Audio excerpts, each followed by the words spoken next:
just trying to be like the niggas that came before us, you know. Heads out. It's the underdog. They don't hear my bar. Want the title, but I'm always fighting undercard. Mr. Underrated. Try and make it. Yo, what's going down, fellas? So I am back again. So today I just wanted to answer a question that one of the guys asked on my page.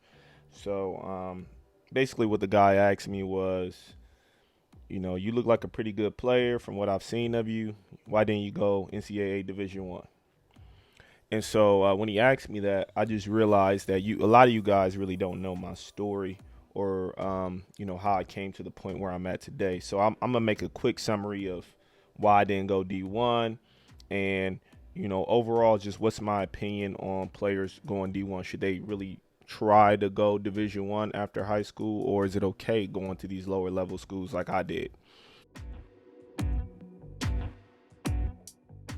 So to start off with, in high school, I was a really great, I was a really good player. My junior year of high school, got a really bad leg injury, which caused me to miss a majority of my junior season, which was a big recruiting season.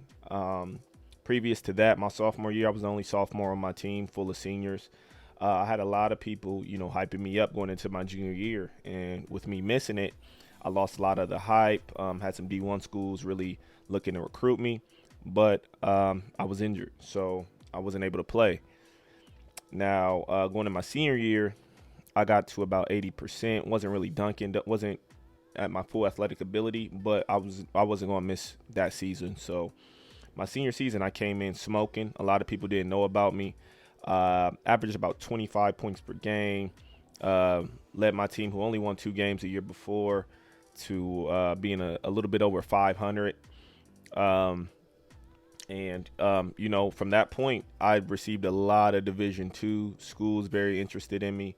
And, I had some D1s that were really interested in me. A lot of mid-major Division I schools in the Midwest. Had some schools down south, too, Western Carolina, Furman, MAC schools like Miami, just schools around like that were very interested in me. But none of the Division I's bid on me. For one, I wasn't at my full strength, so I'm pretty sure they could see it a little bit in my game, even though I was talented. But a lot of Division II schools were ready to bank on me. Now, out of high school, I could have went to prep school, or I could have went JUCO and really tried to go Division I. And if I would have did one of those two options, because I was talking to a prep school or two, I was almost going to go to Fork Union, which is a really good military prep school, but they wouldn't let you have cell phones, and I had to wake up at 5 a.m. and do military stuff, and that wasn't for me personally. I didn't really want to do that military lifestyle, especially at 18. And so I decided to go to a really good Division II school called Florida Southern, one of the best Division IIs in the nation at the time, always ranked in the top 5, preseason and during the season. So I was like, you know what? It's in Florida. I went on my visit. I loved it. Loved the school. Loved the players. Just loved the whole atmosphere. And I was like, I'm going here. I want to enjoy my time at school. Not to mention it's a full scholarship. So, you're not really losing from that point. Then from Florida Southern, transferred to a school called St. Joe my junior year. After having my son, which, in Ohio, where I'm from, and moved to a school named St. Joe in Indiana just to get a little bit closer to him. And then from there, went pro, had my struggles, had my journey. It was a hard journey, but, I ended up doing it, and I made it work. And so that's pretty much my story if I want to wrap it up pretty quickly. But another question I wanted to answer for you guys is, like, do I wish I would have tried to go Division I? And I would have to say yes. I wish that I would have made a bigger effort to go Division I. The only reason I say that is because, for one, I started to realize in college how, my talent was, more of a division one level because, we would play schools. We played my freshman year. We played the Miami Hurricanes, and it was my first game ever in college. And I scored, I believe, 21 points, and I was coming off the bench, and I only played 20 minutes, and we almost beat them. We lost by like 2. We lost by a buzzer beater or something like that as a Division two school against Miami Hurricanes. And I was just like, yo, like I could have, I can do this. You know what I mean? I was like, yo, I could do this. And that's when I really realized.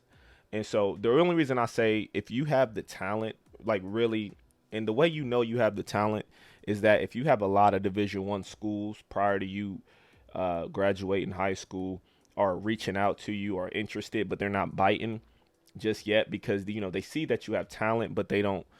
They see that you're not at your peak, right?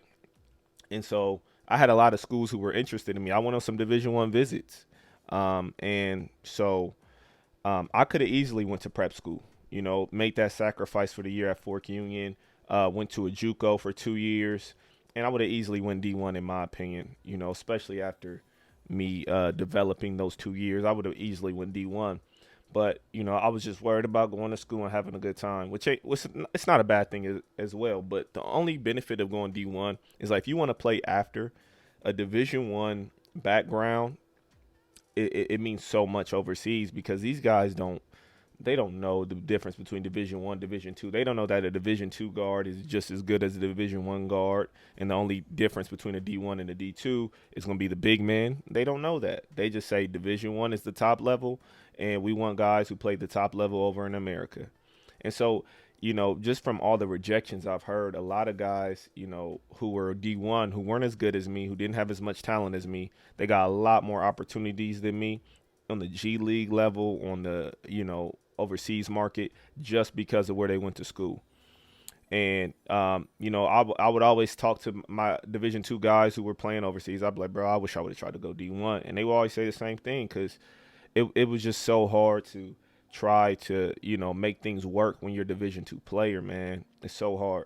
But with saying that, I say this as well. To get a scholarship at any university or college institution is a blessing. I got so many friends who have so much student debt, whose credit is just messed up because they got so much debt from their school. They didn't handle it correctly. And for you to get a full scholarship, man, you're 3 steps ahead than a lot of people out here who's working a regular job. By you just having less debt than them. Your credit. You don't have to have a real bad effect on your credit.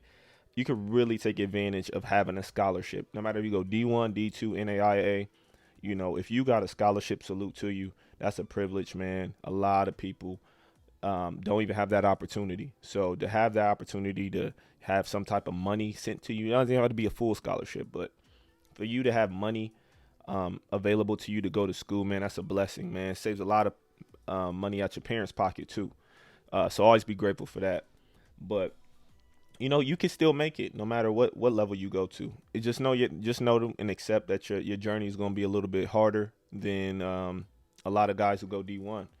But I say this as well: if you go D1, or at least you try to go JUCO, it don't work out. Don't be too invested in D1 where you're going into a program that they really don't like you, and don't just walk on. Walk-ons don't get that. You don't get no clout for that. If you that's your only option, walk on and then try to move from there.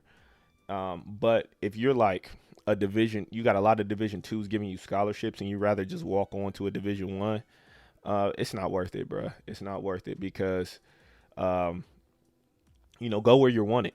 Yeah, you could probably flip the script of the Division one, but Division ones, if you don't got a scholarship, it's politics involved. So if it's a dude who got a full ride and you don't got a full ride and you ain't getting no money from the school and you killing that dude in practice every day, don't matter because he got the money behind him. And the AD is not about to be letting this kid who got all this money on it behind him sit on the bench. You know, especially if y'all ain't losing. If y'all having a horrible year, he might give you a chance. But if y'all doing all right, he ain't gonna play you because it's not a smart investment to invest in a guy you don't have any money behind. Like in the NBA, that's like, you know, you got a dude at the end of the bench who getting paid the league minimum. You got him playing more minutes than James Harden. No way. Too much money in James Harden. It's too much money invested. You got to give him his minutes. Even if the dude at the end of the bench is better than him, got to give him his minutes. So that's really all I got to say about that, guys. You know, guy who was in my, you know, if you were in my position as a young high school guy, you got some Division Ones really after you. I say, man, give it a whack, man. Try it if you really want to go pro. But if you find a Division II or NAIA, whatever, that's really fits you, that the coach is really going to allow you to express your game and fully, you know, fully be the best player you can be, and just give you the green light, that's so important too. Because a lot of guys get in these D1 situations and they become a role player and they never get the full potential of their game. So if you do go to Division One, make sure they want you. Make sure that they're going to use you. You know, don't go out here trying to go to Division One just so you can go home and brag to your friends that you went D1. But when they turn on ESPN, you ain't never playing. You know what I mean? So if that's the case, go D2. You know, fully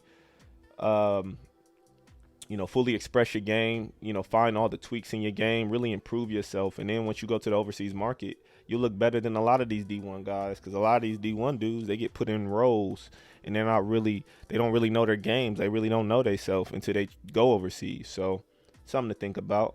But I'm out, guys. Appreciate you tuning in. I got some Underdawgzzz. Look, I got the caps going. I got the shirts going. They all coming soon, man. Trust me. Best believe it's all coming soon. I'm going to keep you guys updated.